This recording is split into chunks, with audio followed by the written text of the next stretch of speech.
Lalu dahulu nama kota itu Luz. Saudara yang dikasihi oleh Tuhan, Betel diambil dari bahasa Ibrani.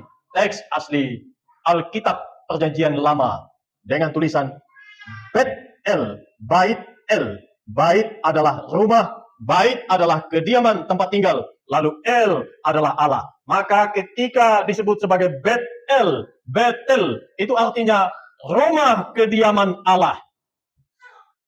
Kata Betel ini mempunyai sejarah dan pengalaman yang begitu mendalam bagi sosok Yakub. Nama Betel sebelumnya adalah Luz. Tetapi setelah perjumpaan antara Allah dan Yakub, Luz berubah menjadi Betel. Luz yang biasa menjadi rumah kediaman Allah. Ini menggambarkan kehidupan kita.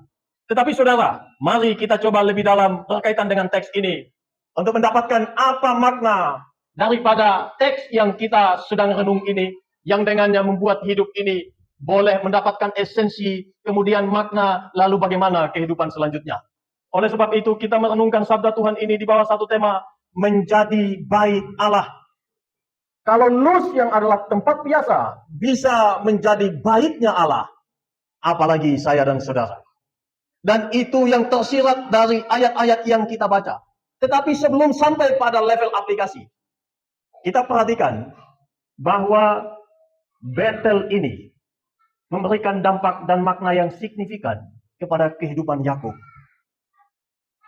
Peristiwa yang terjadi yang saat ini kita renungkan adalah rentetan peristiwa dari yang sebelumnya dialami oleh Yakub. Yakub menipu kakaknya Esau. Kemudian dia harus menanggung benci daripada kakaknya. Kakaknya mencari kesempatan baik untuk membunuh adiknya Yakub. Lalu kemudian dilihat oleh Ribka, mama daripada Esau dan Yakub. Dia melihat Esau yang adalah juga anak kandungnya ingin membunuh darah dagingnya Yakub. Kemudian dia mencari cara bagaimana supaya ini tidak terjadi. Ada satu ide yang muncul. Ide itu adalah Yakub harus meninggalkan rumahnya, lalu pergi merantau jauh sekali sampai ke tempat lama daripada nenek dan papanya, yaitu sampai di Haran, sampai di padang Aram. Jauhnya dari Berseba sampai ke Haran 1000 kilometer kurang lebih. 1000 kilometer. Kalau sekarang jarak seperti itu gampang ditempuh. Tapi saudara, waktu itu tidak seperti sekarang. Untuk sampai pada capaian 1000 kilometer, Yakub harus menempuh perjalanan yang sangat jauh dengan jalan kaki. 2 bulan bisa lebih. 2 bulan. Dan di dalam perjalanan itu dia harus diperhadapkan dengan berbagai ancaman. Sekarang kalau saya dan saudara jalan kaki dari sini sampai ke negara, kurang lebih itu adalah jarak dari Betel sampai ke Berseba. Dari Berseba sampai ke Betel. Itu menempuh perjalanan 2 hari. Yang suka jalan kaki tahulah. Dan setiap hari Minggu jalan kaki dari rumah ke sini. Butuh waktu 1 jam, bisa kurang. Tapi itu sudah cukup capek. Seharian berjalan kaki. Di padang yang tandus. Dengan berbagai ancaman nyawa. Bukan hanya oleh perampok, tetapi juga oleh binatang buas. Yakub harus melewati itu. Kurang lebih 2 hari. Dia sampai di Luz, yang kemudian namanya Betel. Dan inilah peristiwa yang terjadi saat dia sudah sampai di Luz. Itu jarak dari Betel kurang lebih 80 km. Dari Berseba. Dia sudah berjalan sekitar 2 hari. Dan sampailah dia di tempat yang dinamai Luz itu. Dan di dalam kesendirian itulah kita menyaksikan ada perjumpaan dari surga kepada Yakub. Ada perjumpaan dari Allah kepada Yakub yang terasing, yang dalam kesendirian. Nah, sekarang kita perhatikan. Setidaknya 2 hal saya rangkum perjumpaan itu. Yang pertama, Allah menyatakan dirinya kepada Yakub. Allah datang kepadanya lalu Allah mengatakan, akulah Allah Abraham, Allah nenekmu, Allah kakekmu kalau di dalam bahasa kita. Akulah Allah Ishak, Allah bapamu. Dan sekarang aku menyatakan menyatakan diriku kepadamu. Aku tetap Allah yang sama. Aku Allah yang sudah menyertai kakekmu. Aku pula yang sudah menyertai bapakmu. Dan sekarang aku pula yang akan menyertai engkau. dan akan mengembalikan engkau dari perjalanan yang panjang ke tempat ini. Dan itu butuh waktu puluhan tahun. Puluhan tahun. Dia harus meninggalkan kampung halaman selama 21 tahun. Kemudian sekarang kembali. Tapi sebelum jauh ke sana, kita fokus pada ayat ini. Allah menyatakan diri kepada Yakub. Aku Allah nenek moyangmu. Aku Allah papamu. Penyataan diri ini penting. Di saat-saat yang betul-betul menyulitkan Yakub, tidak ada yang berteman yang menemaninya. Tidak ada seorang pun bersamanya. Tuhan datang bersama dengan Yakub. Ini penting. Lalu yang kedua, Allah berjanji dan memberkati Yakub. 3 hal. Yang pertama, janji dan berkat itu berkaitan dengan keturunan seperti debu. Itu keturunan yang besar yang tak bisa dihitung. Siapa yang pernah hitung debu? Siapa yang pernah hitung pasir? Siapa yang pernah hitung bintang-bintang di langit? Seperti itulah keturunanmu, hai Yakub. Tapi ini lebih daripada sekedar keturunan jasmani. Ini berkaitan dengan keturunan rohani. Sehingga saya dan saudara yang percaya di dalam nama Kristus kepada Allah disebut sebagai Israel rohani. Kita terserap di dalamnya. Tapi dimulai dari pergumulan dan istimewa perjumpaan pribadi Tuhan dengan Yakub. Lalu janji dan berkat yang kedua berkaitan dengan tanah. Engkau akan kembali ke sini. Tanah yang engkau pijak adalah milikmu, akan kuberikan kepadamu. Dan itu Tuhan tepati. Walaupun kalau saudara perhatikan sejarah, semenjak bait suci dihancurkan, tembok-tembok diluluh lantakan, tembok Yerusalem diluluhkan oleh Jenderal Titus pada tahun 70 Masehi, sampai pada tahun 1948, 14 Mei 1948, barulah Israel merdeka sebagai bangsa yang merdeka. Ribuan tahun eksistensinya hilang. Memang di dalam perjalanan setelah tahun 70 ada usaha-usaha untuk memberontak, untuk membangun kembali Yerusalem, untuk membangun kembali entitas sebagai Israel. Tapi tidak pernah berhasil. Tidak pernah. Menunggu waktu 2000 tahun. Menunggu waktu kurang lebih demikian. Hampir 2000 tahun. Baru bisa muncul kembali bangsa yang disebut Israel. Tetapi saudara, di dalam perjalanan kehidupan orang Israel, selalu setiap tahun mereka mengatakan, mengikrarkan, di tahun depan kembali ke Yerusalem. Begitu sampai bertahun-tahun, berabad-abad, sampai ribuan tahun. Seruan yang sama setiap tahun muncul dari mulut orang Israel. Tidak pernah goyah, tidak pernah menyerah, tidak pernah mengatakan selesai dengan entitasnya, dengan identitas mereka, tidak. Tapi justru di dalam situlah kita melihat keteguhan iman daripada umat Tuhan. Tapi lepas daripada itu, semua itu berawal dari Yakub yang dijanjikan oleh Tuhan. Tuhan janjikan tanah, lalu Tuhan juga menjanjikan penyertaannya kepada Yakub. 2 hal ini. Yang pertama, Allah menyatakan diri penting bagi Yakub. Lalu yang kedua, Allah berjanji dan memberkati Yakub di saat yang betul-betul terendah dari kondisi dan situasi Yakub. Maka saudara perhatikan kondisi dan situasi Yakub.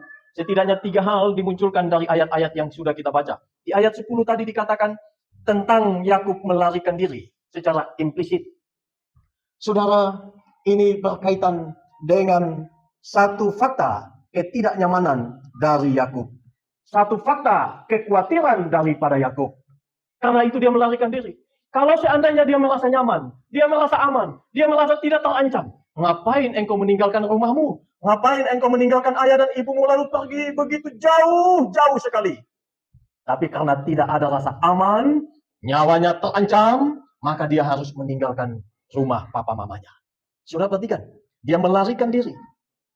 Dan saat pelarian seperti inilah Tuhan datang kepadanya. Di waktu-waktu yang betul-betul buntu bagi seorang Yakub, Tuhan datang kepadanya. Dalam pelarian, Tuhan datang kepadanya. Dia merasa tak nyaman, tak aman, Tuhan ada di situ. Dia merasa khawatir, Tuhan datang menjumpainya. Itu satu poin penting bagi kita. Lalu yang kedua, saat tidur. Saudara, ini bukan karena dia memang pengen tidur, bukan. Sebenarnya ini berkaitan dengan kelelahan yang dialami oleh Yakub. Dia berjalan sudah beberapa hari. Berjalan non-stop dengan siang bolong panas begitu. Siapa yang tidak capek? Matahari sudah terbenam, tapi belum sampai tengah malam. Yakub sudah tidur. Begitu lelahnya, itu menandakan bahwa Yakub betul-betul capek dengan hidup, istimewa secara fisik yang dialaminya. Dia tidur, saat tidur Tuhan datang kepadanya. Itu sesuatu yang penting untuk kita perhatikan. Karena Alkitab menulis saat tidur bukan sesuatu yang biasa. Dia tidur karena kelelahan berjalan jauh. Dia tidur oleh karena capek yang dialami. Mungkin kita mengalami hal yang sama. Oleh karena kelelahan, bahkan sampai pada keletihan mental, dan sampai pada level burnout daripada kehidupan ini. Capek bukan hanya fisik tapi juga mental. Capek bukan hanya fisik tapi juga perasaan juga ikut terbawa di dalamnya. Tapi sudah perhatikan, di dalam kondisi seperti itu, Tuhan ada. Justru perjumpaan itu terjadi saat demikian. Tuhan tidak datang kepada Yakub saat dia ada di rumah papa mamanya. Tuhan tidak datang saat dia berkelimpahan. No, tidak. Tapi Tuhan datang di waktu yang tepat. Di waktu yang memang betul-betul tidak ada harapan dari sosok Yakub selain harus mengandalkan Tuhan. Biasa kita dibawa pada situasi dan kondisi demikian. Lalu menyadari, oh Tuhan, hanya kepadamu saja. Kenapa selama ini aku melupakan dan lain sebagainya. Tapi kita bersyukur kalau Tuhan bawa sampai pada titik itu. Karena pengalaman yang begitu akan membekas sampai kita mati. Itu akan membekas sampai seumur hidup kita. Tidak pernah kita lupa situasi dan kondisi demikian. Kita tidak mungkin melupakan pengalaman yang begitu berharga itu. Tapi justru dari pengalaman begitulah sosok Yakub bangkit daripada keterpurukannya. Seperti kan ayat-ayat selanjutnya. Dia bernasar kepada Tuhan. Kalau Tuhan betul-betul menyertai, menolong, membimbing, dan seterusnya. Aku tak akan pernah lupa kepada Tuhan. Ini nasarnya, bukan bersifat transaksional semata. Memang ini karena iman masih dangkal. Tapi sebenarnya ini berkaitan dengan niatan hati. Dan dia tahu apa yang dia sampaikan di hadapan Tuhan. Lalu kemudian setelah dia balik dari rumah Laban, dia ke Betel. Dia kembali ke Betel. Dia tidak lupa tempat itu. Sudah puluhan tahun, tapi dia tidak pernah lupa. Itu pengalaman yang berharga dan begitu membekas. Tak mungkin dia lupa. Tapi saudara perhatikan, di saat dia merasakan keletihan, Tuhan ada. Yang ketiga, beralas batu. Itu kan simbol dari ketidaknyamanan. Saudara kalau tidur alasnya batu, gimana rasanya? Bahkan alasnya pun sudah bantal yang cukup empuk, masih rasa tak nyaman. Apalagi batu. Tapi yang dipakai oleh Yakub bukan bantal seperti yang saudara pakai. Bantalnya batu. Itu gimana ya? Aduh.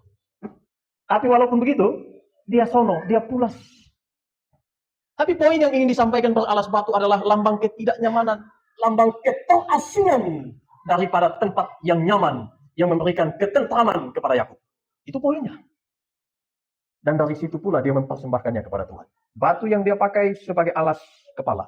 Batu itu pula yang menjadi lambang dan tugu untuk mempersembahkan kehidupannya kepada Tuhan. Ketidaknyamanan itu memberi banyak pelajaran hidup kepada Yakub. Sekarang saya sampaikan 3 hal kepada saudara. Yang pertama, Allah hadir bahkan dalam kondisi terpuruk kita. Sekali lagi, Allah hadir bahkan di saat-saat kita terpojok. Di saat-saat kita merasa tak ada yang menolong. Di saat kita merasa semua meninggalkan kita. Di saat kita merasa terpojok, terbeban, dan pergumulan berat ada pada kita. Di saat itu ada Tuhan memperhatikan, menolong kita. Yakub mengalami. Kalau Yakub mengalami, saudara juga bisa mengalami. Dan itulah poin daripada perenungan kita. Allah tak pernah meninggalkan umatnya.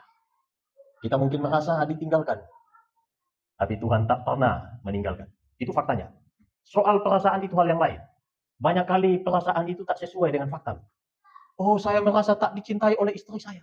Padahal istri saya betul-betul mencintai saya. Hanya karena mungkin sikapnya yang tidak sesuai dengan harapan saya. Pikir, oh dia tidak sayang saya. Paperan berlebihan. Pada akhirnya sakit hati. Banyak kali kita begitu. Tapi Tuhan tak pernah meninggalkan kita. Kita merasa Tuhan tinggalkan, abaikan kita. Tapi Tuhan tetap memperhatikan kita kok. Tapi ada syaratnya. Hati harus terarah kepada Tuhan. Yang pertama, Allah hadir bahkan dalam kondisi yang tak baik-baik saja. Yang kedua, kesulitan dapat menjadi persembahan yang harum bagi Allah dan sekaligus menjadi kesaksian iman di hadapan dunia. Saya ulang kalimat penting ini. Kesulitan-kesulitan kita bisa saja itu menjadi kesaksian iman untuk menyatakan kemuliaan Tuhan di dalam sebagai persembahan yang berbau harum kepada Allah. Saya beri satu contoh fakta. Pada abad ketiga, ada satu perwira tinggi namanya Sebastian. Dia memutuskan untuk mengikut Tuhan. Tetapi karena dia mengikut Tuhan di situasi dan kondisi yang tidak mendukung iman Kristen, Di saat itu lagi puncak-puncaknya penganiayaan kepada orang yang mengikuti Yesus. Dan dia muncul sebagai orang yang memang punya posisi, tetapi itu berseberangan dengan kebijakan dan politik yang ada di dalam kekaisaran Romawi. Walaupun dia perwira tinggi, tapi dia sampai akhirnya mati karena imannya. Dia menyatakan imannya, ada banyak yang tergerak hati, yang pada akhirnya percaya kepada Tuhan kemudian hari. Tetapi nyawa menjadi taruhannya. Kalau dari sisi kenyamanan, keamanan, popularitas, harta, apa yang dia tidak punya? Jangan salah, dia perwira tinggi. Dia punya otoritas. Dia bukan bagian dari bangsa jajahan. Dialah yang menjajah. Dialah yang menindas. Tapi dia memilih jalan yang menderita. Dia memilih jalan penindasan. Dia memilih untuk beriman kepada Sang Mesias. Dan harganya sangat mahal. Dia harus membayar itu dengan nyawanya. Dia pertama ditangkap, dipanah, tidak mati. Dia disembuhkan, tetapi kemudian ditangkap lagi, dipukuli sampai mati. Namanya Sebastian. Namanya Sebastian. Saudara ingat? Dia mati sebagai martir. Martir itu dari bahasa Yunani. Martus, martis bisa dibaca juga demikian. Artinya saksi. Itu sebab dalam Kisah Rasul 1 pasal 1 ayat 8 mengatakan, kamu akan menjadi saksiku mulai dari Yerusalem, Yudea, Samaria, sampai ke ujung dunia. Menjadi saksi tak mudah. Menjadi saksi Tuhan tak mudah. Kalau mau yang gampang, itu bukan dalam iman Kristen. Saudara, seperti saya katakan tadi, Sebastian kurang apa? Tapi masalah iman bukan masalah yang seperti itu. Kalau sudah masalah iman, yang lain bisa terabaikan. Demi Tuhan, asal ku berpegang pada Tuhan, bahkan yang lain pun bisa menjadi taruhannya. Dan aku imani, aku amini. Itu Sebastian. Saya harap kita belajar dari situ. Ingatlah, kesulitan-kesulitan itu bisa menjadi bau harum di hadapan Tuhan. Tapi jangan kesulitan yang disebabkan oleh kejahatan kita. Bukan itu maksud saya. Pada perenungan ibadah rumah tangga, menyampaikan firman Tuhan tentang itu. Jikalau saudara menderita sebagai orang Kristen, jangan malu. Itu tertulis dalam firman Tuhan di dalam 1 Petrus pasal 4. Jangan malu. Jangan pernah malu menderita sebagai orang Kristen. Jangan pernah malu oleh karena nama Tuhan. Tapi malu kalau mencuri, firman Tuhan bilang, lalu tertangkap, lalu menderita. Malu karena berbuat jahat. Malu karena hal-hal yang tidak sesuai dengan prinsip Tuhan. Kemudian dibawa pada penderitaan, itu hal yang berbeda. Tapi yang ditekankan dalam bagian ini, jangan malu sebagai pengikut Tuhan. Bahkan menderita sebagai pengikut Tuhan, itu menjadi satu syukur yang kita harus lewati. Sebastian mengambil jalan yang tepat. Puluhan tahun kemudian, Kaisar Konstantinus Agung mengeluarkan dekretnya, membebaskan setiap pemeluk agama untuk memeluk agamanya masing-masing. Maka orang Kristen termasuk di dalamnya. Kemudian dalam perjalanan selanjutnya, dia juga menjadi orang percaya. Pada akhirnya, Konstantinus Agung pada akhirnya menjadi orang percaya. Kemudian dalam perjalanan selanjutnya, pada tahun 380, Theodosius mengeluarkan dekret bahwa Kristen menjadi agama resmi negara. Menjadi agama negara. Dari situ berubah 180 derajat akan perjalanan kekristenan. Dimulai dari situlah Kristen begitu berkembang pesat sampai saya dan saudara ada. Sejarahnya begitu. Tapi sejarah itu muncul dibarengi dengan kesulitan-kesulitan. Bahkan ada yang harus mencurahkan darahnya, harus sampai mati. Poin yang kedua, kesulitan dapat menjadi persembahan bagi Allah. Menjadi kesaksian iman bagi dunia ini. Yang ketiga, yang tidak berarti, yang tidak punya makna, bisa bermakna. Luz, itu tempat biasa sebelumnya. Tetapi kemudian disebut sebagai Betel. Menjadi bait Allah. Yang tidak punya ada apa sebelum. Sekarang dia mendapatkan identitas yang baru sebagai Betel. Sebagai rumahnya Allah. Ini aplikasinya dalam untuk kita. Siapa kita sebelumnya? Siapa kita? Coba saudara pikirkan. Tapi Tuhan membawa kita menjadi bagian dan menjadikan kita sebagai baitnya. Yang tidak layak. dilayakkan oleh Tuhan, yang hanya pantas dihukum, Tuhan angkat, bahkan disebut sebagai anaknya. Siapa kita? Tapi itulah faktanya, Tuhan melakukan sesuatu yang di luar logika kita. Dan kita bersyukur untuk itu. 3 hal itu penting untuk kita ingat. Dan saudara yang dikasihi oleh Tuhan, sekarang kitalah bait Allah. Gereja juga bagian di dalamnya, secara organisasi. Tetapi secara khusus, gereja itu bicara orangnya. Bicara komunitas seperti ini. Kitalah ini baitnya Allah. Secara personal dan secara kolektif dalam persekutuan kita. Kitalah bait Allah. Dan itu dijelaskan dengan clear oleh sabda Tuhan kepada kita. Dalam 1 Korintus pasal 3 dan pasal 6 mengatakan kepada kita demikian. Bukankah engkau adalah bait Allah? Bukankah kita ini adalah bait Allah? Dan kalau kita adalah bait Allah, apa yang harus kita lakukan? Dalam 1 Korintus 6 ayat 20 dikatakan kepada kita. Kita telah dibeli. Tapi tidak dengan kredit. Tidak dengan nyicil. Cash. Lunas. Karena itu firman Tuhan katakan, permuliakanlah Allah dengan hidupmu. Permuliakanlah Allah dengan hidup kita. Kita yang hina diangkat jadi bait Allah. Kita menjadi bait Allah. Kita yang penuh dengan dosa, yang tidak layak, dijadikan kediaman Roh Kudus. Kitalah baitnya Tuhan sekarang di sini. Kalau demikian, apa yang harus kita lakukan? Dan ini saya tutup. Dalam Roma 12 ayat 1.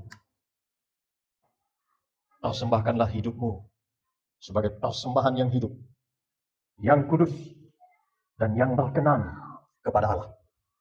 Persembahkanlah hidup. Jadilah bait Allah yang benar, yang sejati.